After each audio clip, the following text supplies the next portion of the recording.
Irmão, eu quero falar da coisa mais gostosa que eu gosto de falar na vida, é avivamento. E eu quero falar de avivamento. Avivamento não é a tampa voando, é o fundo caindo. Avivamento não é quando você sai alegre com o pregador, é quando você sai triste com você mesmo. Avivamento é quando Deus ofende a sua mente para revelar seu coração.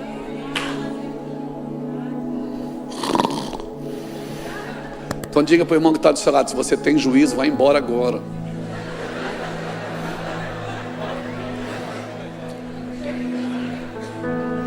Porque Deus vai mexer com você.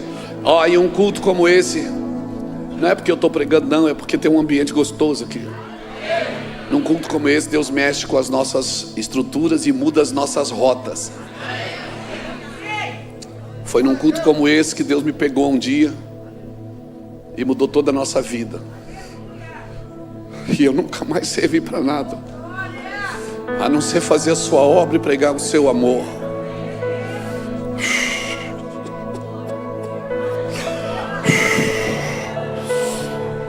Nós vivemos muito no movimento da igreja, mas a gente tem que trabalhar também na finalidade da igreja. A igreja tem uma finalidade, ela não tem só um movimento. Deus mandou você praticar 3 coisas. Ele disse: ide, fazei e ensinai. Se você não tiver nesses 3 trilhos como crente, isso não é um trabalho para pastor, não é um trabalho para o apóstolo, não é um trabalho só para quem tem os ministérios. Isso é um trabalho para todo cristão convertido que nasceu de novo. É ide, fazei e ensinai. Tornar uma pessoa cristã, você faz isso em 10 segundos. Tornar ela santa é uma vida inteira. Aceitar Jesus, você aceita em 10 segundos, chora, vai embora. Mas tornar essa pessoa santa na sua vida, na sua conduta, isso leva tempo, irmãos. Mas nada está pronto ainda. Por isso não crie falsas linhas de chegada achando que já está em algum lugar. Você não ganhou nada, você não chegou em lugar nenhum. Nós estamos caminhando. Nós não chegamos em lugar nenhum. Às vezes a gente, para se sentir confortável, a gente cria uma linha de chegada e atravessa para o outro lado e diz: uau, consegui. Não. Ninguém é bom e ninguém é ruim até que termine a carreira. Eu já vi muita coisa boa ficar ruim e também vi muita coisa ruim ficar boa. Um dia perguntaram para Jesus: bom mestre, e ele disse: por que você me chama de bom? O jovem rico perguntou: bom mestre, o que eu faço para herdar a vida eterna? Ele disse: por que você me chama de bom? Só um é bom, meu Pai que está no céu. Por que Jesus não se deixou chamar de bom? Porque ele não tinha chego na cruz ainda. Ele não tinha feito a sua obra. Ele disse: bom é um só, meu Pai. Porque Deus já descansou de todas as obras que fez. Tudo que Deus fez está pronto. Deus não vai fazer, Ele já fez. Está tudo pronto. Se eu vou viver isso ou não, aí agora é um problema meu. Mas já está pronto, está pronto. A Bíblia diz que Deus descansou no 7º dia de todas as obras que havia feito. Então por isso que Jesus disse: bom é o meu Pai que está no céu. Porque na concepção bíblica, bom não é o que começa bem, é o que termina bem. É no final da sua carreira que Deus vai olhar e vai dizer: servo bom e fiel, entra para o gozo eterno. Foi no final do dia que Deus dizia: e viu Deus que era bom, tudo que havia feito, e viu Deus que era bom. Então não adianta a gente ter só a vida da igreja se a gente não ter a missão da igreja. A vida da igreja é a comunhão da igreja, é o nosso domingo. Isso é maravilhoso. É o nosso domingo, é as nossas obras. Isso é a comunhão da igreja. Nós temos lá na igreja o futebolzinho, o churrasquinho, o chimarrão. Nós temos a resenha depois do culto, antes do culto, não é? Mas tudo isso é comunhão. Mas a missão da igreja não é essa. A comunhão não termina em si mesmo. A comunhão é um despertamento para o envio. Deus é missionário. Deus enviou o seu Filho.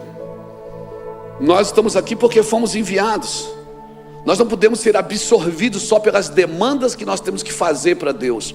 Nós precisamos ser absorvidos pela finalidade da igreja. A igreja tem uma finalidade. Eu me alegro, irmãos, quando eu vou e vejo as pessoas sonhando, fazendo, como aqui hoje, né? Eu já tenho sonhado junto com o Léo esse projeto há muito tempo. E Porque nós acreditamos nisso. Nós acreditamos que Deus está preparando a igreja. Eu não sei o que você espera. Eu não tenho nenhuma perspectiva em Brasília. Minha perspectiva está na igreja. Eu não estou esperando um próximo presidente para mudar o país. Quem tem a capacidade de mudar esse país é a oração da igreja, é a vida da igreja. E quando o mundo clama, Deus responde com homens, Deus responde com pessoas, Deus responde com missões. Então nós temos uma missão, você tem uma missão, esse garoto aqui tem uma missão, essa criança que está no berçário, está no colo do pai lá atrás, tem uma missão. Como é que você sabe? Porque ela nasceu. O seu propósito nasce antes de você. Você não nasceu e Deus olhou para você no berço e disse: nasceu João, o que é que eu vou fazer? Não. Quando você nasceu já estava determinado o que você vai ser, vai ter e vai fazer. Como assim, pastor? Sim. Deus não tem plano B. Deus não improvisa. Efésios 1:4 diz que Ele me elegeu nele antes da fundação do mundo, para que eu fosse santo e irrepreensível diante dele em amor. Ele me elegeu antes da fundação do mundo. Então eu tenho uma origem, a minha origem é Deus. Ele é a minha origem, eu vim dele. Quando você morrer, o que é da terra volta para a terra, o que é de Deus volta para Deus. Você vai ver que Jesus não disse que estava indo para o céu. Jesus disse: eu estou indo ao Pai. Eu vou ao Pai e não vos deixarei órfãos. Então eu preciso ter algumas coisas convictas dentro de mim para entender essa cultura de avivamento que eu preciso viver. Agora, a espera por um avivamento coletivo não pode ser desculpa para mim não viver um avivamento pessoal. Eu preciso viver um avivamento pessoal na minha casa, com a minha família, com a minha esposa, com meus filhos. Eu preciso viver um avivamento pessoal. Nós esperamos um avivamento coletivo. O avivamento vai vir, o avivamento virá, mas você já pode estar avivado hoje. Avivado não é animado, não é alegre. Avivado é convicto. E as convicções não estão na sua alma, estão no seu espírito. O seu espírito é a parte de você que não desiste nunca. Por quê? Porque ele está pronto. O espírito está pronto. Ele não desiste nunca de você. O que desiste é a alma oscila de acordo com a realidade. Agora, pior do que não conhecer a realidade presente é não reconhecer Deus presente na realidade. Deus está presente na realidade. Deus está aqui. Eu vou dizer de novo, Ele está aqui. E essa é a consciência que eu preciso ter, a consciência da presença. Eu não posso tratá-lo na terceira pessoa, como se Ele não estivesse aqui. Ele está aqui. Para mim entender e viver uma cultura de avivamento, que é isso que eu quero falar nessa noite, eu preciso entender a presença constante de Deus comigo, na minha vida. Deus é em mim. Eu estava nele, Ele me elegeu nele, Ele me tirou dele e entrou em mim. A gente nunca se separou. Eu estava nele, agora Ele está em mim. Você está me entendendo, querido? E assim como Cristo naquela cruz foi rasgado, a Bíblia diz que o véu foi rasgado na sua carne. A igreja estava dentro dele. Eu estava nele. Quando ele foi rasgado na sua carne, que ele foi furado, o sangue e a água correu dele. Ou seja, ele precisou ser rasgado na carne para aquilo que estava dentro dele viesse para fora. Agora eu não estou nele, é Ele que está em mim. E eu também preciso ser rasgado na carne, para que aquilo que está em mim venha para fora e saia, e seja tomado. O Rio de Janeiro seja tomado dessa presença. Aleluia. Então eu também preciso ser crucificado com Cristo. Eu preciso ser rasgado. Quando Jesus foi furado na cruz, saiu sangue e água do lado dele. O sangue é o que Ele fez por mim, está pronto. E a água é o que Ele está fazendo em mim. Hebreus 10, 14. Obrigado, Espírito Santo. Que diz assim: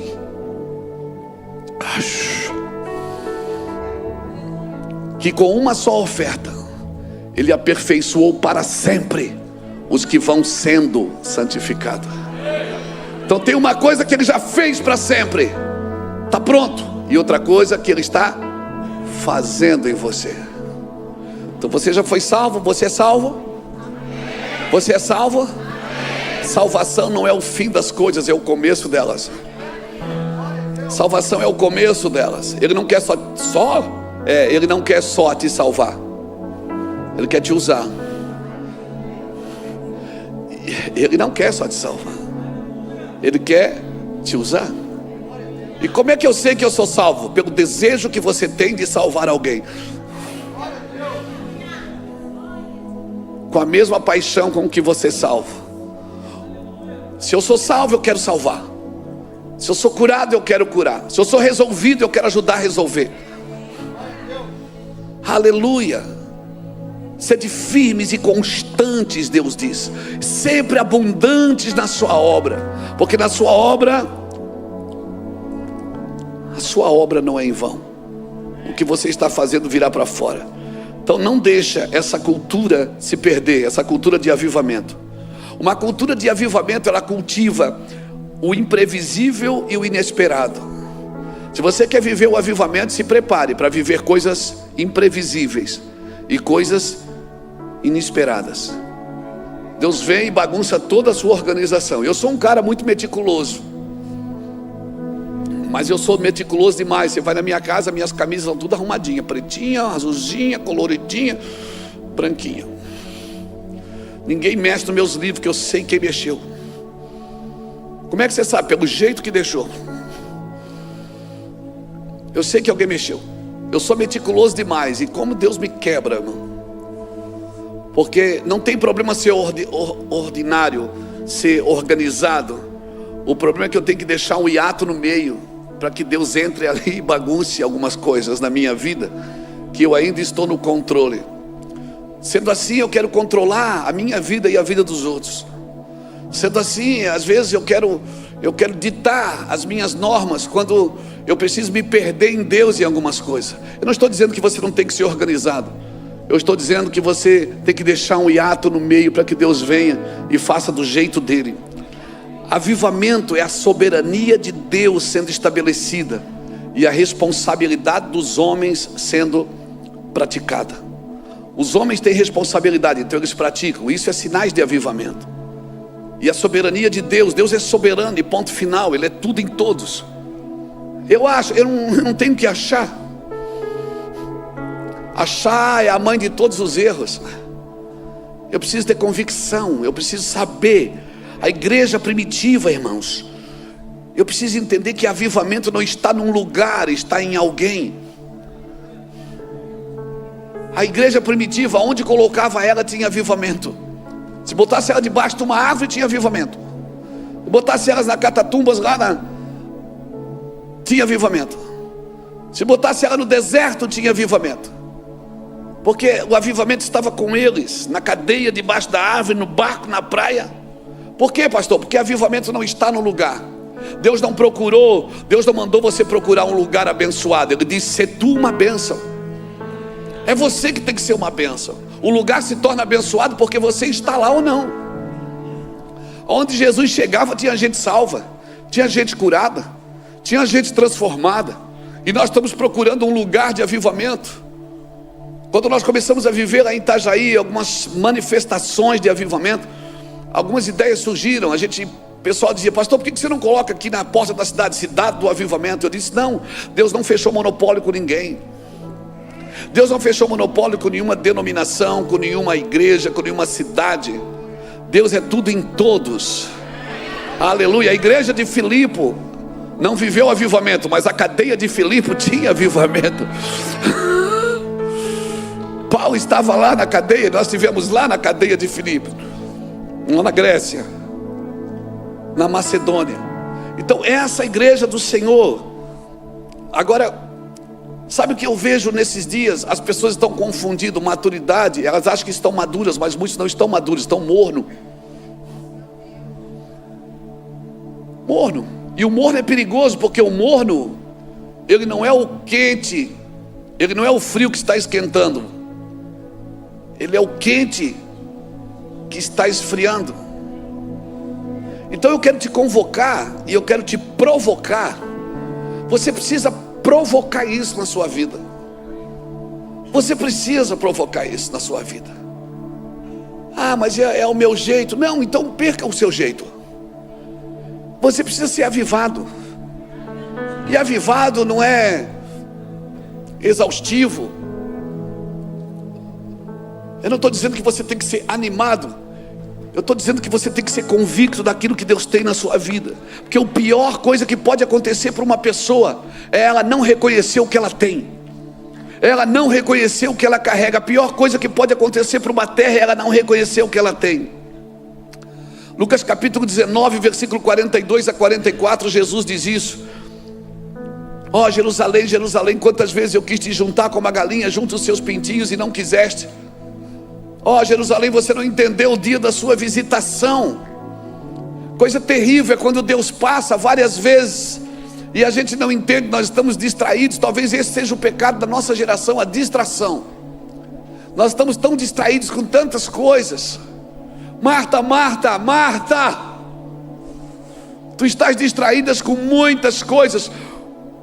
Uma coisa só é necessário, e a Maria escolheu a melhor parte. Diga para alguém que está do seu lado uma coisa. Diga para alguém que está do seu lado uma coisa. Oh, achei um chapadinho aqui, glória a Deus. Isso, garoto, bebe mesmo que é de graça. Eu gosto de achar os chapados, porque eles são como válvulas prepulsoras, sabe, são os catalisadores, né? É como você tirar a rolha de um garrafão de vinho. Você vai lá e tira a rolha.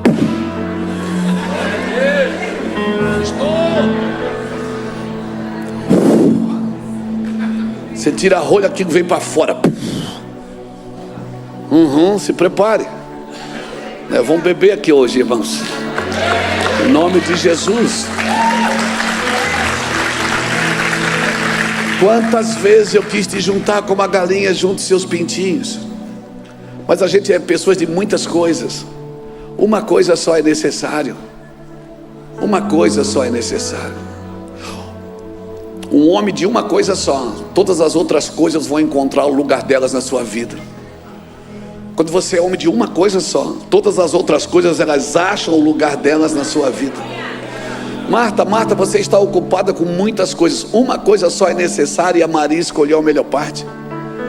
Paulo fala em Filipenses capítulo 3, versículo 13, ele diz: eu não digo que eu já tenha alcançado, mas uma coisa eu faço, eu esqueço das coisas que para trás ficam e avanço para aquelas que estão diante de mim. Eu prossigo para o alvo, para alcançar aquilo porque fui alcançado por Cristo. Salmo 27, verso 4, Davi também diz, ele diz: uma coisa eu pedi ao Senhor.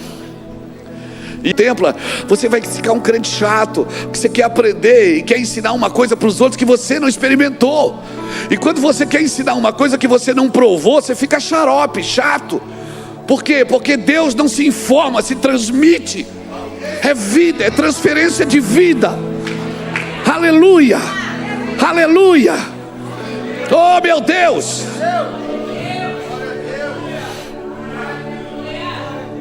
Eu estava num culto uma vez que eu recém começado a pregar, e eu esqueci, eu botei o esboço dentro de uma Bíblia, só que na hora de pegar a Bíblia eu peguei a outra, e na hora de pregar eu fiquei procurando o esboço e não achava. Eu disse: oh meu Deus, nervoso, comecei a chorar, e o pessoal, achando que era a presença de Deus, começou a chorar também. 10 minutos estava todo mundo chorando, e eu nem preguei. Deus disse: foi eu que escondi o seu esboço para você não atrapalhar o culto de hoje.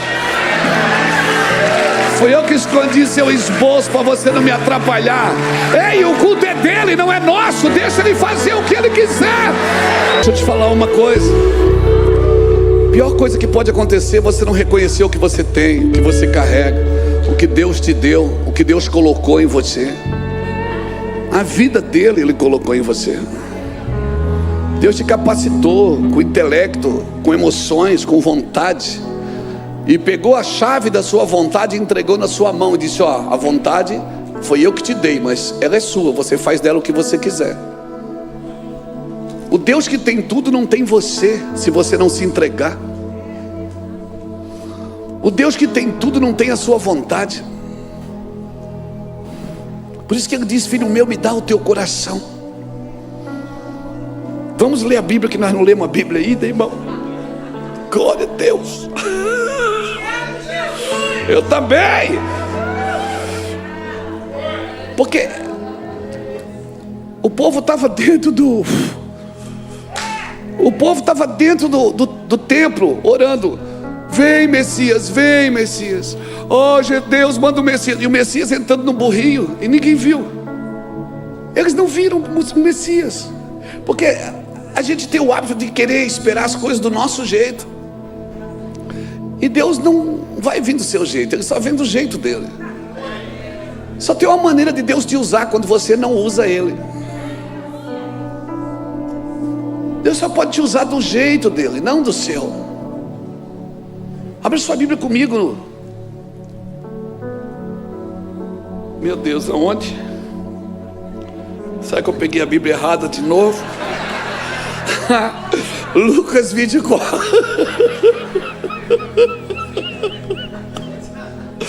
Ai, meu Deus, é bom ser crente, não é, gente? Eu, se não fosse crente, eu queria ser pastor. Lucas 24, versículo 13. Vamos falar do caminho de Emaús. Aleluia. Nós estávamos ali em cima conversando. O pastor Léo começou a falar do caminho de Emaús. Eu digo: ó, para, não pega a minha mensagem não, porque você... eu vou pregar essa. Lucas 24, 13 diz assim: naquele mesmo dia, 2 deles estavam de caminho para uma aldeia chamada Emaús, distante de Jerusalém 60 estádios, e iam conversando a respeito de todas as coisas sucedidas. E aconteceu que enquanto conversavam e discutiam, o próprio Jesus, cara, os caras não viram,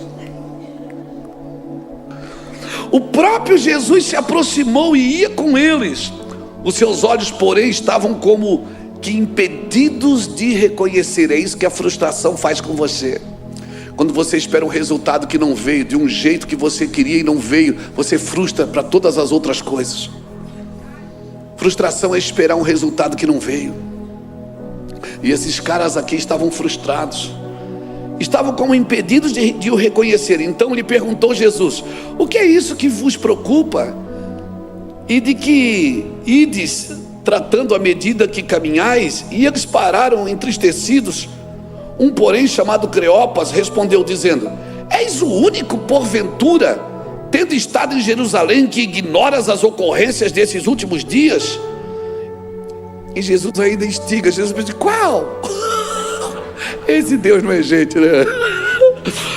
Ele lhe perguntou: quais? Em outras palavras, ele está perguntando: onde é que você estava, que você não viu essas coisas? Esse é o problema, não saber onde Jesus estava. A frustração te cega, irmão. A frustração fecha os seus olhos, porque não é do seu jeito, é do jeito dele. Um homem no Éden, quando abriu os olhos, ficou cego. Enquanto eles estavam cegos, eles viram. Quando eles abriram os olhos, eles ficaram cegos. Porque com Deus é diferente do seu jeito. A primeira revelação que você precisa ter de Deus é que Ele não é gente, Ele não é homem, Ele não pensa como você. Você tem uma pessoa, um jeito de pensar. Deus não pensa assim. Aquelas pessoas que você odeia, essa que você pensou nela agora,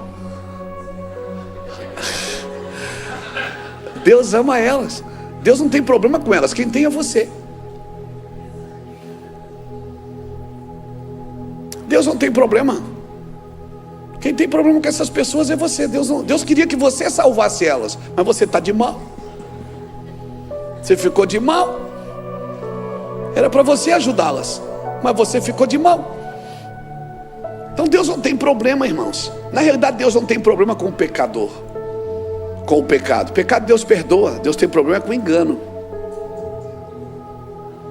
com pessoas que insistem no engano e ainda usam o nome de Deus para isso.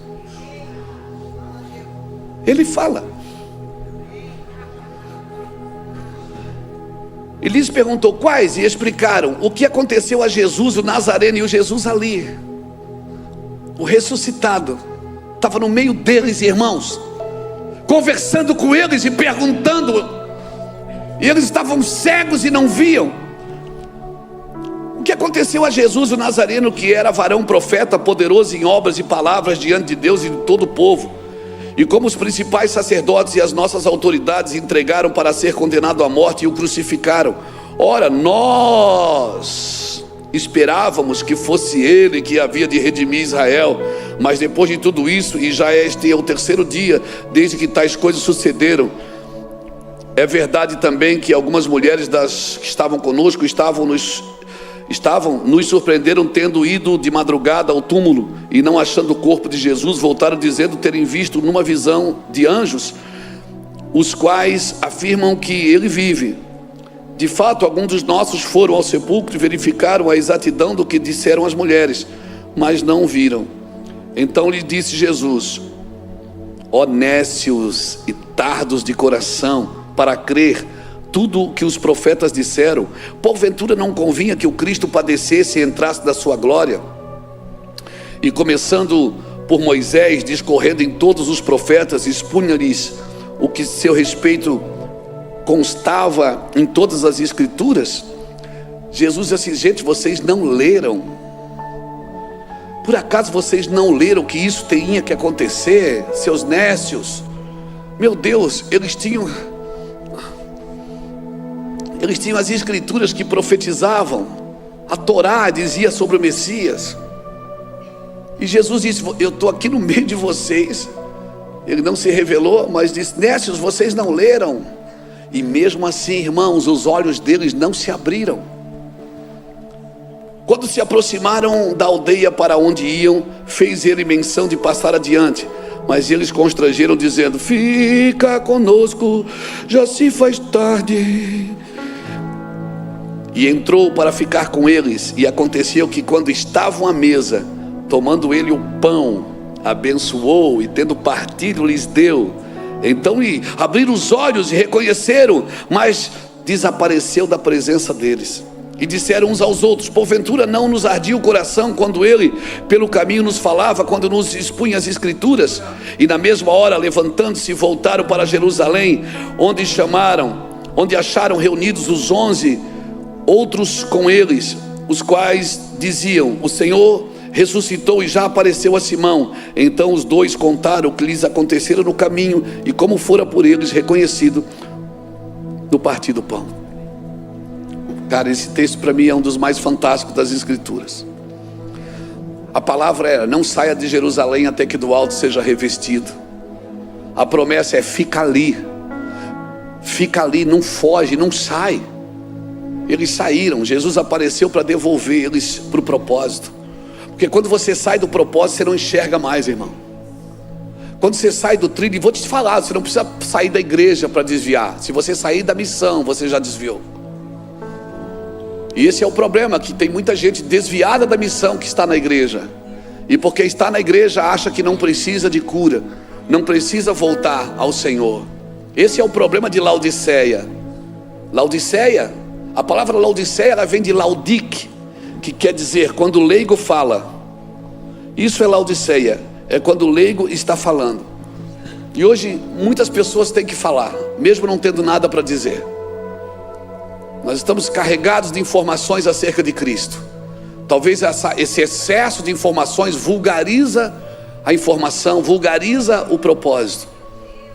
Laodiceia, qual era o problema de Laodiceia? Pensas que é rica, pensas que não te falta nada, mas tu não sabes. Ou seja, tu estás noiada. Tu não sabes que tu és miserável, pobre, cega e nua. Mas eu aconselho que de mim tu compre ouro puro para que tu sejas rica. Compre colírio para os teus olhos para que tu enxergue. E compra roupas brancas para tampar a vergonha da tua nudez. Esse é o problema, é que ela não sabia. Porque quando você não tem uma coisa e você tem convicção que não tem, você faz alguma coisa para ter. Mas quando você não tem e pensa que tem, você não tem nenhuma necessidade de mudança. Mudar para quê? Se eu estou na igreja, se eu sou dizimista, mudar para quê? E talvez você nunca vai experimentar a plenitude da presença do Espírito Santo na sua vida. Como diz lá no sul, talvez você nunca vai dar uma chapadinha. Por quê? Porque você tem tudo sob controle na sua vida. Você está esperando Jesus voltar. Glória a Deus. Recentemente eu estava me preparando para fazer alguma coisa, me esforçando por aquilo, e o Senhor me deu uma palavra. Ele disse: olha, Luiz, se esforçar é diferente de forçar. Quando o Senhor manda você se esforçar, é se esforçar por aquilo que Ele disse. Deus disse para você algo, então você se esforça pelaquela palavra. Forçar não é de se esforçar. Forçar, muitas vezes você pode estar forçando uma entrada que não é de Deus para você. De repente você está forçando uma porta, arrombando portas. Ah, mas Deus está abrindo as portas. Deus não abre as portas, Deus abre a porta. Pior do que ter portas fechadas é ter muitas abertas e não saber qual foi a que Deus abriu. E você vai entrando em todas elas, e depois você tem que voltar de todas elas. Deus diz assim: ó, conheça as tuas obras, e diante de ti pus uma porta aberta. Porta de Deus é uma. Você entra, abre outra. Você entra, abre outra. Você entra, abre outra. Deus não coloca um monte de portas para você escolher. Ele é sucinto, preciso e conciso. Deus é sucinto. As coisas de Deus são claras. São claras. Quando alguém vem me entregar uma palavra e diz assim: ó, eu estou vendo, mas eu não sei se será redondo, será quadrado. Eu disse: irmão, para. Eu não tenho certeza, então não é de Deus. As coisas de Deus, quando você vê que o anjo tem 6 asas. Você vê que com 2 ele tampa o rosto, com 2 ele tampa os pés. Você vê as coisas claras. Deus não é Deus de confusão. Deus não é Deus de confusão, é Deus de direção. Quando ele diz para Josué: esforça-te e tem de bom ânimo, ele está dizendo: eu já te preparei tudo, você só precisa entrar. Você só precisa entrar nisso. Forçar é tentar entrar no lugar que não é para você. Tem coisas da nossa vida que nós vamos precisar destruir. Tem altares que Deus vai mandar nós derrubarmos, irmãos. Você imagina? Tem coisas da sua vida hoje que são inúteis, e você vai ter que orar para Deus e dizer: Deus, o que é inútil na minha vida? Ele vai mandar você tirar. Noé fez uma arca, imagina. Noé fez uma arca, 100 anos construindo uma arca. 100 anos, todo dia Noé entra na floresta com machado, com mais os 3 filhos, e vamos derrubar a árvore, gente, vamos derrubar a árvore, e Noé está lá derrubando a árvore, uma árvore atrás da outra. Por que ele está derrubando a árvore? Porque Deus mandou para construir uma arca. Aí um dia Noé vai juntando tábua atrás de casa, vai juntando tábua. Um dia chega alguém e diz: ô Noé, rapaz, você não arruma 2 tábuas dessas para me fazer uma mesa lá em casa? Noé diz: não, pega ali na pilha, pode pegar. Aí o cara pega, passa um mês, 100 anos trabalhando na mesma coisa, passa um mês, chega um cara e diz: Noé, você não me vende umas 10 tábuas dessas para me reformar a casa? Noé diz: vendo. Não, vendo, claro, pode pegar ali 10 tábuas, faço para você mais barato. Aí Noé olha para os filhos e diz: meus filhos, tive uma ideia, vão abrir uma madeireira. E aí Noé abre uma madeireira e se torna o maior madeireiro da época, e esquece porque que ele entrava na floresta para cortar tábua.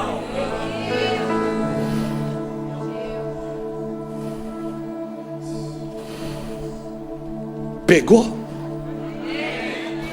Eu posso fazer tudo, eu posso prosperar, eu posso enriquecer, e eu estou indo lá, eu estou chegando lá, viu, Léo? Não paguei o terreno ainda, mas vou chegar lá. Eu posso crescer, eu posso prosperar, e eu vou prosperar, você vai prosperar, porque essa é a ideia de Deus para você. Mas eu não posso esquecer porque que eu entro na floresta para cortar tábua. Eu não posso esquecer por que que Deus me tira de casa todo dia. Eu não posso esquecer por que que eu vendo um livro. Eu não posso esquecer por que que eu pego um avião. Eu não posso esquecer que eu sou casado. Eu não posso esquecer que eu tenho filhos.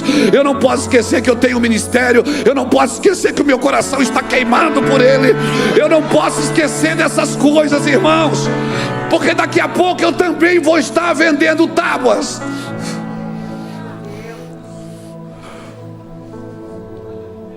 Eu não posso esquecer do meu chamado. Por isso que Jesus disse: nécios, vocês não leram o que estava escrito, que eu ia morrer? Eu falei para vocês. Quantas vezes eu falei para vocês que eu ia morrer e ressuscitar no terceiro dia? Mas vocês estavam olhando tanto para os milagres, tanto para as multiplicações dos pães, e vocês não olharam para mim. Eu estou voltando. Olhem para mim, diz o Senhor. Eu vou prosperá-los. Eu vou prosperá-los muito. Não, se eu estou aí, eu jogo a cadeira para cima, meu amigo. Você entenda o ambiente que você está. Eu vou te levar às nações. Você vai plantar igreja. Eu vou te dar empresas. Você vai ser um plantador de ministérios. Ei, eu vou te deixar famoso na terra, porque eu não escondo lâmpadas debaixo de vasilhas, eu coloco no alto para que ilumine todos os que estão na casa. Vou fazer você crescer, sua igreja vai explodir, seu ministério vai crescer, sua empresa vai prosperar. Mas nunca esqueça por que você corta madeira. Nunca esqueça da onde eu te tirei e o que eu fiz em você. Não esquece disso, Luiz. Não esquece que você era um viciado, um traficante miserável, um perdido na vida, e eu mudei a sua vida. Não esquece disso. Te dei nome, te dei casa. Hoje as pessoas te chamam de apóstolo. Oh, aleluia. Até enche a boca, apóstolo. Mas não esquece quem você é. Não esquece, cara. Você pode prosperar. Ah, mas tem gente que diz: o dinheiro, pastor, o dinheiro é do diabo. Não, irmão, o dinheiro não é do diabo. Quer ver o diabo? Fica sem dinheiro para você ver. O diabo aparece na meia hora depois. O amor ao dinheiro que é do diabo. E você não precisa nem ter dinheiro para se entregar a Satanás. Você pode ser um idólatra, adorar o seu ministério, adorar os seus negócios, adorar o seu corpo. Idolatria, é ídolo, latria é serviço. Idolatria é serviço a um ídolo. Ou seja, tudo que você coloca no lugar de Deus na sua vida é latria, é idolatria, é serviço a um ídolo. E o Senhor está dizendo assim: eu estou no meio aqui com vocês. Abre teus olhos, volta para Jerusalém, volta para a promessa, volta para o lugar que você nunca deveria ter saído, para a minha presença. Ah, irmão, eu sei, cara, eu começo a pregar, às vezes eu viajo tanto. Terça-feira eu e Iraci vamos para os Estados Unidos, mais 10 dias pregando. Às vezes eu estou pregando, às vezes eu subo sabe quando você não subo no altar, sabe quando você não sente o cheiro? Eu sei toda a Bíblia, eu já li esse livro trocentas vezes, já perdi as contas. Eu tenho mais de 5.000 esboços nesse iPad, na nuvem, mais de 1 tera de mensagens arquivadas. Então é só baixar um download e vem. Mas se pregar sem sem sentir aquele cheiro, você pregar sem sentir aquele cheirinho, aquele friozinho, aquela coisa gostosa que vem e diz assim: ó, eu estou aqui. Ah, cara, você precisa entender o que eu estou dizendo.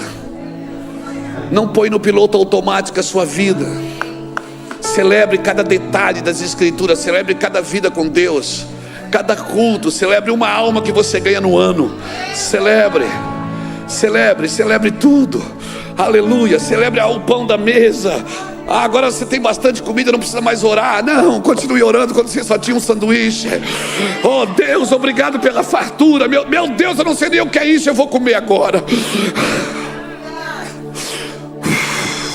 Não deixa a fartura te engolir. Achaste mel, come o que te basta, para que porventura tu não te fartes dele e vomites depois. Aleluia. Eu estou no meio de vós. Eu falei o que vai acontecer, está escrito. Você sabe. Aleluia. Muitas coisas você vai ter que destruir, não é? Imagina, 100 anos, cara, fazendo uma obra. Você acorda todo dia de manhã, João, vai para a floresta, derruba uma árvore. 100 anos construindo um barco, que ele não sabia nem o que era barco, por causa de uma chuva, que ele não sabia nem o que era chuva, que nunca choveu na terra, a terra era molhada pelo orvalho. E dilúvio então, nem se fala. E Deus disse: faz um navio. E você não lê nas escrituras que Deus falou de novo. Deus só falou uma vez, e por 100 anos Deus não falou mais. Ele não ligou para nenhum profeta confirmar. Ele não foi no monte para Deus falar com ele. Cara, eu não estou dizendo que esses lugares são ruins, que você tem que deixar de ir. Eu estou dizendo que você precisa ser convicto. Você está procurando, cada vez que você procura confirmação, você está dizendo: eu ainda não creio. E Deus fica pensando: eu já falei com esse miserável umas 10 vezes, ele não acredita. Se estás sem direção, é porque te falta comunhão. A comunhão não te deixa sem direção. Olha o que diz Salmo 25, o verso 12: qual é o homem que teme ao Senhor? A este lhe ensinará o caminho que deve escolher. A sua alma repousará na prosperidade, a sua descendência herdará a terra. Verso 14 diz: o segredo do Senhor é para aqueles que o temem. A este eles lhe fará saber a sua aliança. Então não é direção que te falta, é comunhão. A comunhão te dá direção. O problema é que você vai orar e você quer pregar para Deus. Oração não é para você falar, é para você ouvir. E você está: Deus e meu Pai, Senhor, essa noite. Deus diz: cala a boca, deixa eu falar.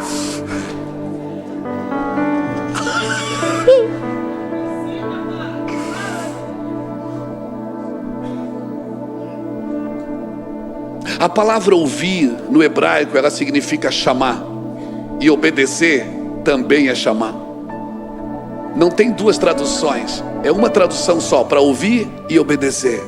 Ouvir e obedecer para Deus é a mesma coisa. Ouve, Israel, o Senhor, porque quando Ele fala, Ele espera que você ouça, obedeça e pratique. Oração não é para dizer para Deus o que Ele tem que fazer. Oração é para ouvir os céus. Aleluia. Oração é para Deus falar com você. Deus chamou Moisés para o monte em Êxodo 24 e diz: Moisés, sobe a mim no monte e eu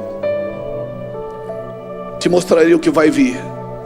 Moisés ficou lá 6 dias, Deus não apareceu. Deus só apareceu no 7º dia. O cara ficou lá 6 dias esperando o encontro.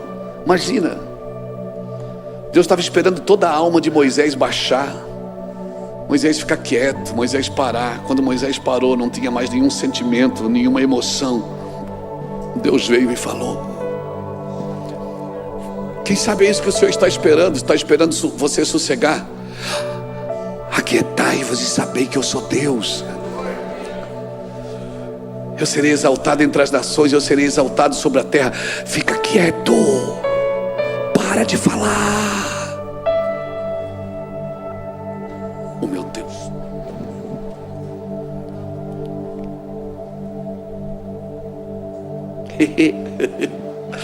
Achei o galão de vinho.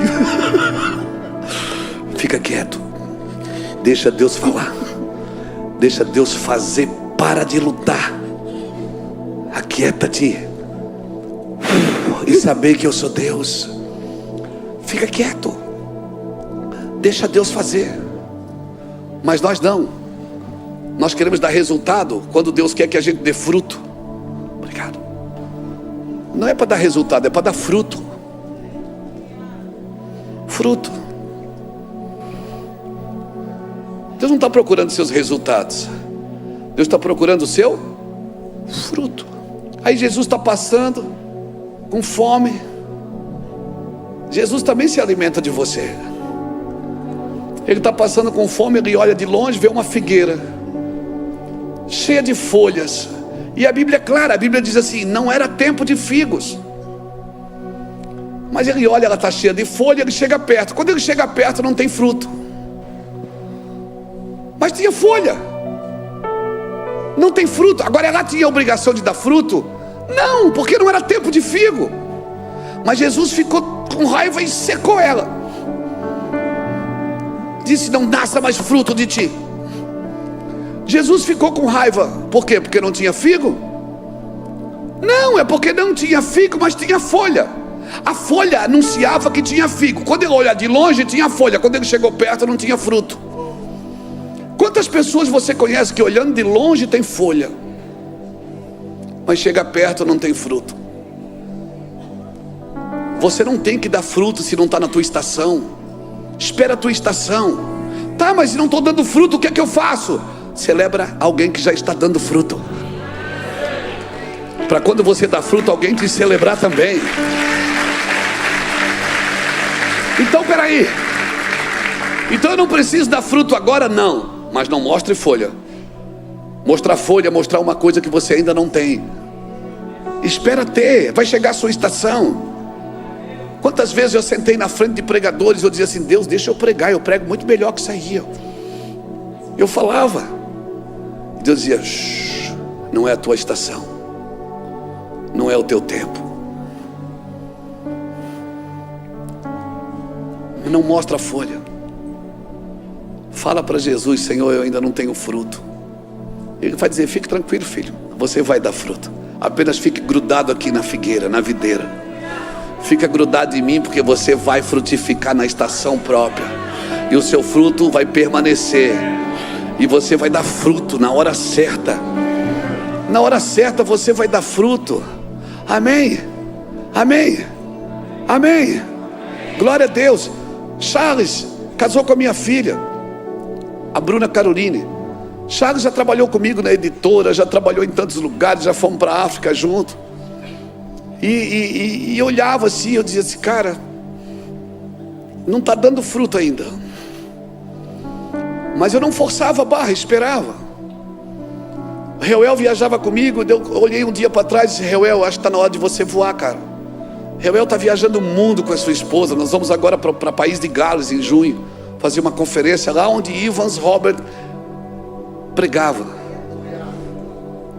Eu olhei para o Charles: Charles, você vai viajar comigo? Eu disse: mas eu não toco teclado. Tô nem aí, mano, vai aprender. Eu só toco violão. Eu disse: eu só toco campainha.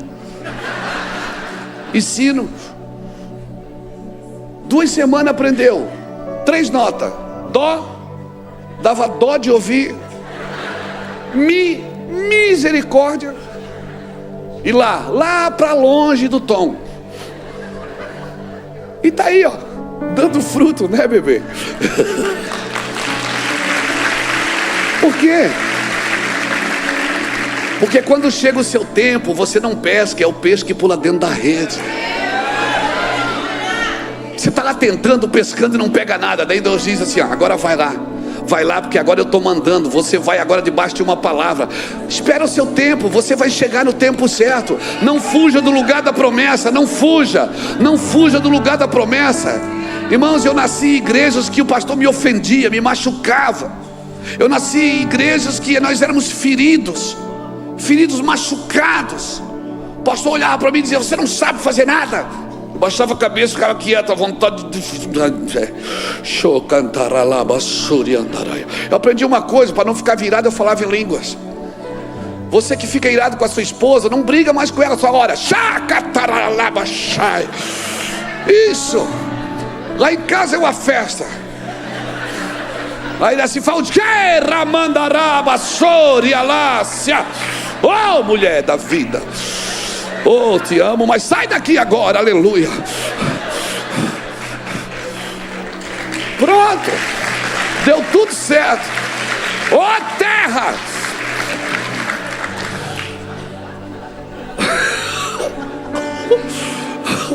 A menina perguntou: como é que eu não boto o nome da mensagem no telão? Eu disse: bota salada de fruta. Que hoje eu estou nas nuvens, minha filha. Hoje eu não vou, não tem tema hoje.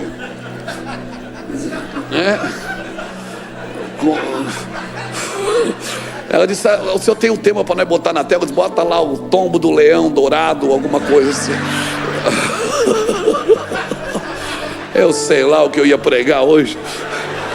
Eu só sei que eu cheguei aqui e disse: Jesus, eu estou aqui, agora é o Senhor que faz o que o Senhor quiser.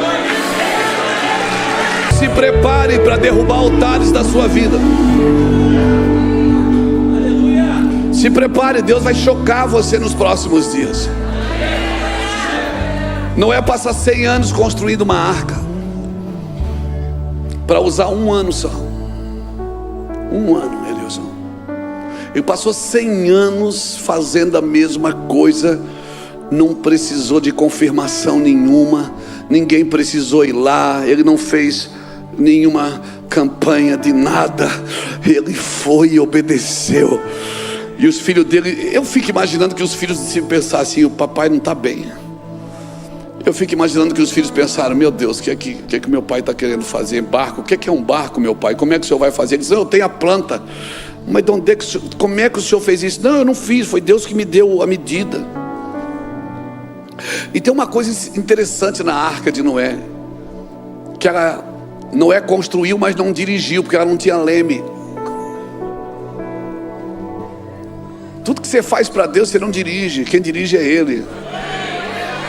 Você só participa do que Ele está fazendo, do que Ele mandou você fazer. Noé não dirigiu. Ele entrou na hora que Deus mandou e saiu na hora que Deus mandou. E depois que ele saiu, eu fico imaginando que Deus olha para ele e diz assim: Noé, pode tacar fogo na arca. Acabou, meu filho, vencemos.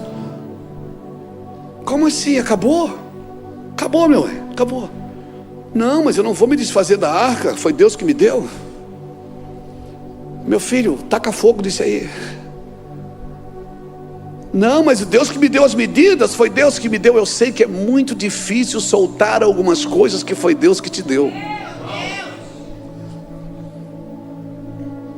Mas até o que Deus te deu só serve para um tempo. Porque Noé, mais importante do que construir a arca é reconstruir o mundo. E agora, Noé, nós vamos reconstruir o mundo. Você não vai mais precisar da arca. Então se prepare para soltar coisas que Deus vai mandar você soltar, para você entrar naquilo que Deus tem para a sua vida. Irmãos, eu trabalhei na igreja. Eu pregava segunda, eu pregava na terça da vitória, eu pregava na quarta da unção, na quinta do avivamento. Eu pregava todo dia. Eu e Iracira, a gente ia para a igreja tarde, limpava a igreja e pregava de noite. Agora está tudo bem.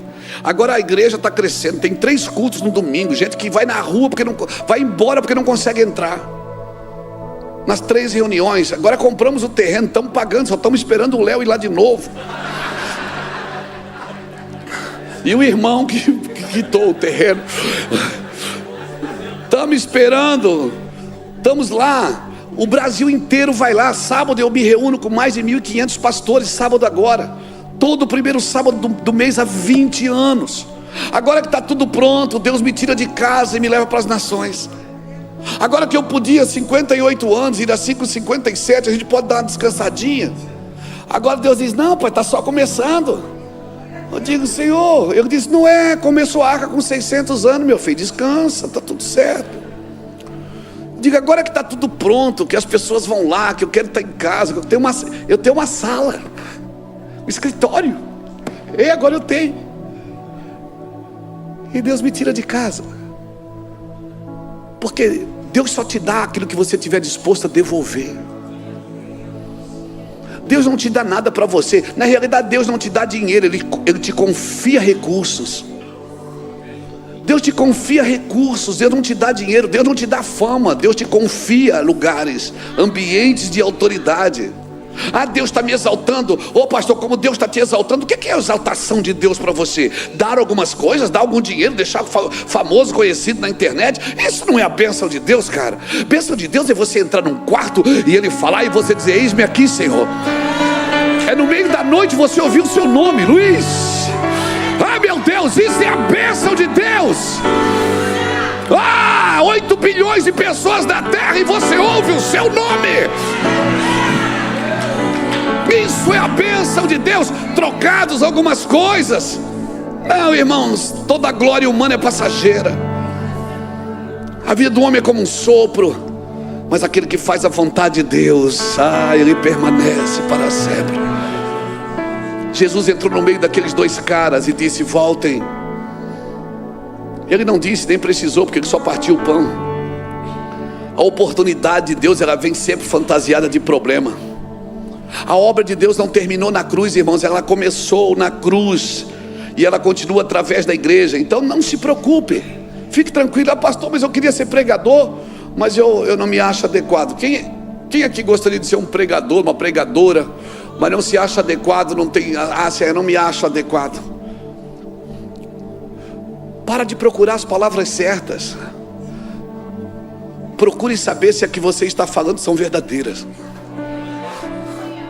Você não tem ninguém para impressionar. Deus não se impressiona com as suas pregações. Olha, eu vou te falar uma coisa. É possível, é muito possível falar um monte de mentiras dizendo só a verdade. Como assim, pastor? Você pode usar textos bíblicos, você pode distorcer a palavra. É muito comum, é muito possível você falar um monte de mentiras usando só a verdade. Então o que eu tenho que fazer? O que vai discernir hoje o homem do certo e do errado? É a presença de Deus, irmãos. É a presença de Deus. Eu conheço homens que mal leem, só leem a Bíblia, mas quando eles abrem a boca, eles dizem só assim: Deus está aqui. Pronto, acabou o culto, irmão. Porque Deus vem com eles. Então você não pode fazer a obra de Deus. Bota isso na sua cabeça. Não, pastor, não. Seu problema é querer fazer a obra de Deus. Só quem pode fazer a obra de Deus é Deus. Você pode fazer então o quê? A vontade de Deus. Você faz a vontade de Deus, mas a obra só quem pode fazer é Deus. Eu não posso atrapalhar Deus com a minha vontade. Irmão, Deus tinha um problema em Nínive. Quem lembra de Nínive? Aí Deus levanta Jonas. Deus tinha um problema em Nínive. Deus levantou Jonas, ficou com 2 problemas. Porque Deus levantou Jonas e ele profetizou o que Deus mandou. Só que o rei se arrependeu. Como o rei se arrependeu, não se cumpriu o que ele profetizou. Ele ficou chateado. Ele ficou chateado porque ele queria que a profecia se cumprisse. E se Deus entrar no meio, muda tudo. É que às vezes as pessoas estão preocupadas com a reputação delas. Você não tem que se preocupar com a reputação. E se Deus mudar? Toda profecia tem um critério, irmãos. Deus disse: vai acontecer isso, mas se você fizer isso e aquilo. E nós estamos preocupados com a nossa reputação. Irmão, crente que serve a Deus, que nasceu de novo, não tem reputação não, meu filho. Você não tem nada para proteger não. Você não precisa se proteger em nada não. Quando você produz algo que não entende, você está adulterando a ideia original. A ideia original de Deus para o homem é governar sobre todas as coisas, não é sobre pessoas. Pessoas você não domina, você conduz. O que você domina são coisas. Ah, mas eu tenho autoridade. Se você tem que lembrar os outros que você tem autoridade, é porque você não tem mais. Mas tem que me honrar. Se você busca honra, não é a honra que você quer, bajulação. Honra não se busca. E a autoridade não se impõe. A autoridade vem de autor, não vem de posições. Tem gente que tem posição, mas não tem autoridade. Deus não dá autoridade para quem tem posição. Deus dá posição para quem tem autoridade. Então não corra atrás de posições, corra atrás do autor, porque o autor te dará a autoridade. Só ele pode fazer isso. Quem é que governava o Egito? Faraó. Mas quem é que tinha autoridade? O Zé. Quando o Egito começou a ter fome, as pessoas iam a Faraó pedir pão. Gênesis 41, 55 está escrito. E Faraó dizia: ide a José, e o que o José disser vocês fazem. José tem a chave do celeiro. Quando toda a terra do Egito começou a ter fome, abriu José todos os celeiros e sustentou o Egito.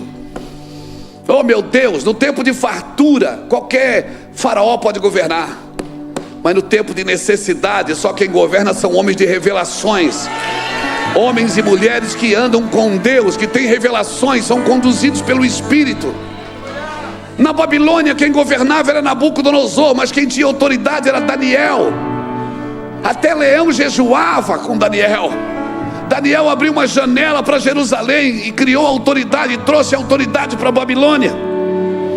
Eu preciso entender os movimentos de Deus. Cutuca alguém e diz assim: você precisa entender os movimentos de Deus. Você precisa entender os movimentos de Deus. Amém, irmão? Vamos levar esse aqui, vou deixar esse pequenininho. Olha o fiote. Um amigo meu chamado Paulo Borges Júnior fala uma coisa interessante. Ele diz que Jesus, para explicar para os discípulos o que ia acontecer na cruz, ele faz uma mesa. Ele explica: ó, vai acontecer isso, isso, isso. Eu vou morrer, eu vou ressuscitar no terceiro dia, vocês ficam juntos, nós vamos arrebentar. Todo mundo, aleluia, glória a Deus. Só Pedro que disse: se o senhor quiser eu morro no seu lugar. Ele disse: cala a boca, Pedro, seu capeta.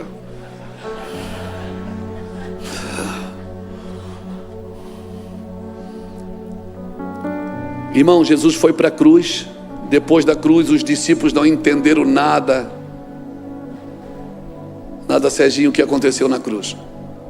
Só que Jesus não repetiu a cruz, Jesus repetiu a mesa. Ele faz a mesa para explicar a cruz. Eles não entenderam a cruz, ele foi lá e repetiu a mesa. E muitas vezes nós, para explicar, repetimos a cruz. Crucificamos Jesus de novo. Nós não temos que repetir a cruz, nós temos que repetir a mesa no lugar da comunhão. A mesa explica a cruz, a comunhão, o perdão, o serviço. E esses dois homens a caminho de Emaús, eles não entenderam a cruz, mas na mesa, na hora da mesa, que Jesus pegou o pão e partiu, no partir do pão, eles entenderam a cruz. Só que para ir para a mesa, você precisa viver a experiência da cruz. Se você não viver a experiência da cruz, você não vai entender comunhão, você não vai entender perdão. Você imagina, você está com um cara que vai te entregar na mesa, comendo no mesmo prato que você. Por que você está falando isso, pastor? Porque vai ter dias, irmãos, na nossa geração. Se preparem, anotem isso. Eu estou profetizando. Se preparem. Dias virão em que as pregações não surtirão efeito. Dias virão em que as visões não surtirão efeito. O que vai acontecer? Onde é que vai surtir efeito? A mesa. Você vai convidar o cara: vamos tomar um café? Vamos almoçar junto? Vamos conversar? Vamos conversar? Minha esposa tem ensinado na nossa igreja. Ela tem uma escola, um discipulado com mulheres, ela ensina. Faz uma mesa para o seu marido. Põe a mesa. Nós estamos num frenesi tão grande, irmão, que a gente não tem mais tempo de comer junto. Cada um come de uma hora. Lá em casa eu sei quando as coisas não estão bem, quando a gente está comendo em horários diferentes. Mas cada um tem o seu horário. Esse é o problema. Nós temos que criar condições para a gente não perder a liga. Esse é o problema. Jesus disse assim, Paulo fala em 1 Coríntios capítulo 7. Ele diz: se separem da sua esposa se você for se dedicar à oração e à palavra, mas depois disso voltem logo, para que o diabo não entre na vossa incontinência. O que é incontinência? Não respeitar a comunhão. Nós não podemos perder a liga, irmãos, como igreja. Por isso nós estamos aqui, ó, pedra ralando pedra. A igreja é feita de pedra, não é feita de tijolos. Pedra é diferente, tijolo é tudo igual, tudo do mesmo naipe, tudo do mesmo gabarito. Você faz o tijolo, a pedra não. Ó, tem pedra redonda, pedra comprida, tem pedra quadrada, tem pedra lascada, tem pedra áspera, pedra bruta, e uma pedra ralando na outra na igreja. Por isso que muitas pessoas têm dificuldade de estar na igreja, porque as pessoas querem uma igreja sadia, abençoada, sem problema. Uma vez um irmão foi lá, agora faz uns 5, 6 anos. Ele foi lá conversar comigo: pastor, eu vou sair da igreja, vou sair do ministério. Eu digo: Por quê? Porque tem um monte de coisa aqui que eu não concordo. Eu disse: ô irmão, leva eu. Leva eu também. Ele disse: o senhor está maluco? Eu disse: não, porque tem um monte de coisa aqui que eu também não concordo. Eu disse: mas o senhor é o pastor presidente. Eu digo: para você ver, eu tenho que te aturar, você não pode me aturar. Você tem opções, eu não tenho, eu tenho que ficar, né? Ele disse: ô pastor, o senhor está ficando doido. Eu digo: não, eu só estou tentando explicar que se você arrumar uma igreja boa, leva eu também, eu quero ir. Não aguento mais ficar aqui nessa igreja também. Eles mexem nas coisas que eu faço. Eu falo, prego, depois eles ficam falando no final do culto da palavra. Uns gostaram, outros não. Eles acham que eu peguei por encomenda. Moral da história: acabou nós dois chorando. Ele está lá até hoje. E eu também, que eu não pude ir, ele não foi, não me levou. E eu fiquei lá. Não vai mudar nunca. Essa igreja. Eu fico imaginando Jesus com a turminha dele. Jesus tinha uma turma da pesada, irmão. Olha os 2 discípulos aqui que ele entrou no meio, os caras não reconheceram ele. 2 discípulos de Jesus. Imagina. Os caras estavam uns dias antes comendo o pão que ele multiplicou, vendo milagres. Agora Jesus está ali ressuscitado, ninguém sabia que era ele. E fica imaginando a turminha de Jesus. Jesus de vez em quando botava a mão na cabeça e dizia: até quando eu vou ter que suportar vocês? Está na Bíblia. Jesus sobe ao monte, Mateus 17. Eu já vou terminar, irmãos. Jesus sobe ao monte. Aí o pai traz o menino e diz assim: ó, meu filho tem problema, ele está endemoniado, não sei o que é isso. Os discípulos: sai demônio, não sai, não fica, amarra, e aquela coisa. Jesus está lá no monte da transfiguração. Jesus desce, Jesus olha e diz: ó, geração incrédula, até quando eu vou ter que suportar isso? Aí o pai do menino, Jesus pergunta: o que aconteceu? Ele disse: eu trouxe meu filho aqui, mas os teus discípulos não puderam expulsar o demônio. Aí Jesus disse: ó, geração incrédula. Aí Jesus disse: explica para mim o que acontece com o menino. O menino vai para o fogo, o diabo joga ele na água, joga ele no fogo. Jesus disse: traz ele aqui. Botou a mão no menino, curou o menino foi liberto. Aí vão para casa agora, todo mundo. Os discípulos só quietinho. Chegou em casa. Sempre tem um metidinho, né? Ele diz assim: ô mestre, por que a gente não pôde expulsar aqueles demônios? Aí Jesus disse: porque aquela casta só sai com jejum e oração. Aí nós lemos isso na Bíblia. O que é que a gente faz? A gente jejua e ora para expulsar o demônio dos outros. Mas Jesus não estava falando do demônio do menino. Jesus estava falando do demônio dos discípulos, dizendo: vocês não têm fé, vocês são incrédulos, e essa casta de vocês só sai com jejum e oração. Essa é a hora que você diz: ai, aleluia. Porque a gente quer se preparar para expulsar demônio dos outros.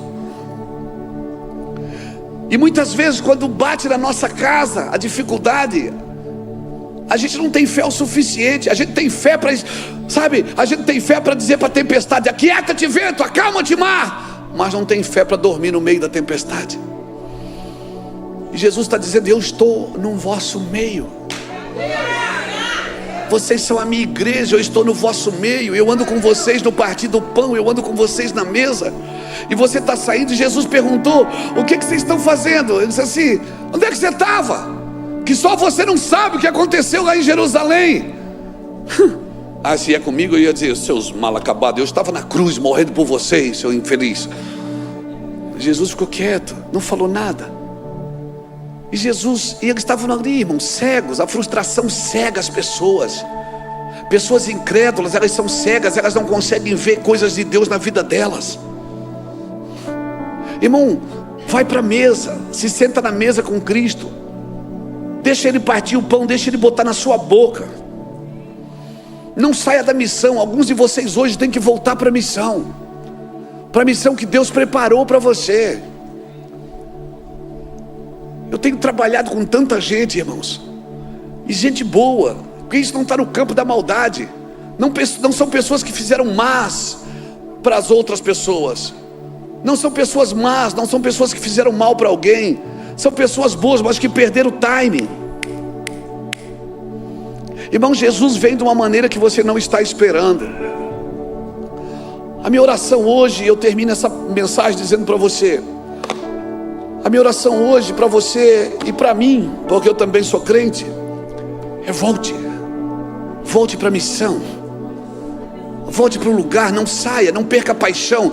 Quando você não chora mais, quando estiver orando, se você vai orar e não chora mais, força, irmão, coça os olhos, não força, belisca você até doer. Você não pode perder essa intensidade, você não pode perder essa paixão. Me entenda no seu espírito. Eu não estou dizendo que você tem que forçar manifestações, não é isso. Eu estou dizendo que você não pode ser inerte. Meu Deus, você está envolvido na maior obra da terra. É impossível você ir dormir e não dar um cheirinho. É impossível você acordar e não dizer bom dia. É impossível você não abrir a Bíblia e as letras não saltarem dentro do seu espírito. É impossível você não se importar com alguém. É impossível. Se você tem o Espírito de Deus, cara, você não consegue viver tranquilo. Não vive. Eu estou falando, nós estávamos ali numa reunião agora. Paz é uma coisa, tranquilidade é outra. Tranquilidade você não vai ter nunca, esquece, não seja ingênuo. Você nunca vai ter tranquilidade. Por quê, pastor? Porque você é espírito e habita num corpo de carne. A carne quer uma coisa, o espírito quer outra. Os dois códigos estão dentro de você. Céus e terras se encontram. Nós cantamos, né? A música do Davi. Céus e terras se encontram. Se encontram onde? Céus e terras se encontram dentro de você, irmão. Você é o único ser que tem as duas naturezas, os céus e a terra. Você foi formado do pó, mas foi criado em Deus. Deus te elegeu nele, tirou você, formou você do pó e entrou em você. Então tem dia que você acorda mais na terra, tem dia que você acorda mais no céu. Tem dia que você diz, hoje eu não estou bom, acordou na terra. Tem dia que você não está nem aí para nada, você acordou bem.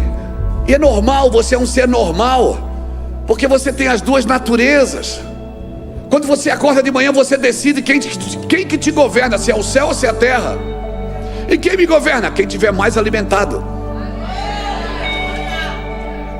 Quem tiver mais alimentado. E o seu espírito você não alimenta com a terra, você alimenta com a palavra de Deus, com as visões de Deus, com a presença de Deus, com a voz de Deus. O problema é que se você quiser ser pó, você pode virar comida de serpente, porque Deus não é injusto nem com o diabo. Ele diz que o diabo comeria do pó da terra. Mas se você quiser nascer de Deus, do Espírito, os que são nascidos de Deus, o maligno não lhe toca. Eu quero orar por você, quero despertar você para isso. Não pare, irmãos. Construa um altar e não deixa apagar o pavio que fumega, irmãos. Não se acostume com a presença, não se acostume com o culto, não se acostume com a leitura bíblica, não se acostume. Seja intenso no que você está fazendo.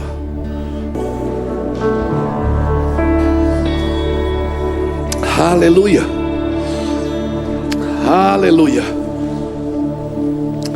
Eu ia chamar você para frente, mas você já está na frente, né? Mas eu posso fazer uma oração aqui. E eu quero ser intencional nessa oração. Eu quero orar por você. Por você que está desanimado na caminhada. Você que já provou do Santo dos Santos. Você que já entrou pelo novo e vivo caminho, pelo sangue da nova aliança, e hoje você se encontra inerte. Não tem mais paixão no seu peito, nem mais lágrimas nos seus olhos. Você no caminho, sem perceber, foi trocando alguns valores. E você hoje está no lugar profético, meu irmão. Esse é o lugar. E assim como Jesus foi atrás de Pedro, que o negou, Olha o que Jesus fez. Jesus preparou uma fogueirinha, um pãozinho, botou ali um peixinho na brasa, esperou os discípulos chegarem. Quando Pedro viu que era ele estava dizendo assim: Pedro, vem para a mesa. Pedro não podia acreditar naquilo. E Jesus perguntou: Pedro, tu me amas? Ele disse: eu te amo, Senhor, eu te amo. E Jesus de novo: Pedro, tu me amas? 3 vezes, irmão, Jesus provocando Pedro.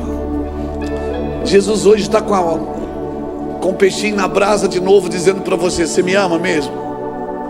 Eu sou prioridade para você? Ou eu sou só um nuance? Eu sou só um nuance da sua vida. Nós queremos que você seja alguém incendiado. Você já pisou no Santo dos Santos? Você já viu Deus fazer coisas através das suas mãos, da sua voz? E nós vamos aproveitar que está cheio de pastor aqui. Nós vamos pedir que nós oramos por você. Nós vamos orar por você. Se hoje ouvires a voz do Senhor, hoje, se você está em cima, a gente espera você descer. É muito importante que você venha. Nosso objetivo não é expor você, mas para que você volte a queimar. Eu estou escrevendo um livro, irmãos. Hoje eles me mandaram a capa, que é Mente Sadia, Coração em Chamas, Visão Clara e Paixão Intensa. Sabe que alguém disse para mim um dia: você vai ver, Luiz Hermínio, você vai ficando mais velho, sabe, aquele fogo vai acabando, você vai ficando mais maduro. Não, irmão, eu vou ser um velho chapado, irmão.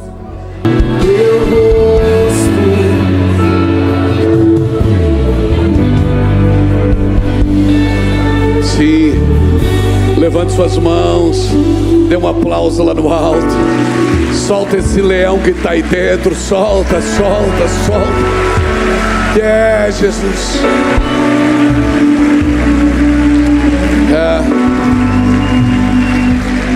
O Evangelho é diferente, irmãos. O Evangelho é diferente. O Evangelho não é fast food. O Evangelho é a longo prazo. Olha o que a Bíblia diz: lança teu pão sobre as águas, que depois de muitos dias tu acharás. Reparte com 7 e ainda com 8, porque tu não sabes o mal que virá sobre a terra. Deixa eu te falar uma coisa: quando você sabe que vem algum mal, você reparte ou você ajunta? Você vai nos Estados Unidos, quando o pessoal sabe que vai ter furacão ou ciclone, eles correm para os mercados para abastecer seus armários, porque o mal está vindo. Porque a cultura humana é quando vem o mal, você juntar. E Deus está dizendo: quando você sabe que vem o mal, você reparte. É totalmente ao contrário. O cristianismo, ele é uma utopia de tudo que você já viu, irmãos. É de tudo. O pão da vida teve fome, pediu algo para comer. A água viva teve sede. O Jesus que salvou o mundo pediu oração para os seus amigos. Disse: ore comigo, eu estou angustiado. Ah, cara, que lição. Que lição, ore comigo, ele disse, eu estou angustiado. A equação de Deus é totalmente diferente da nossa. Deus diz que o último é que é o primeiro, que o louco é que é sábio, que o pobre é que é rico, que o fraco é que é forte, que o que chora é que está alegre.